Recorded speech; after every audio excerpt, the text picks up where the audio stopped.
శరణాగతి అన్న మాటకు అర్థం ఏమిటో తెలుసా? మీ బలహీనతని భగవంతుడి దగ్గర చెప్పడం.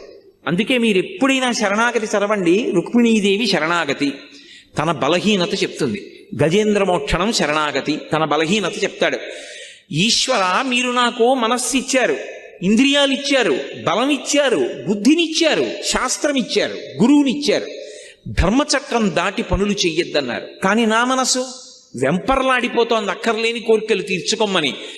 ఈశ్వర, నన్ను నేను నిగ్రహించుకోలేకపోతున్నాను, నా మనసును నేను వశం చేసుకోలేకపోతున్నాను, నేను దానికి లొంగిపోతున్నాను, తప్పులు చేస్తున్నాను, మీరే నన్ను ధర్మంలో నిలబడేటట్టు చెయ్యండి, ఇక నన్ను నేను నిగ్రహించుకోలేకపోతున్నాను అని ఉన్న మాట ఉన్నట్టు ఈశ్వరుడి దగ్గర చెప్పాలి.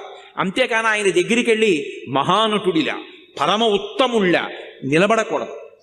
తప్పు చేస్తే ఈశ్వరా నిన్న తప్పు జరిగింది, ఈ తప్పు చేశాను, వేరొకసారి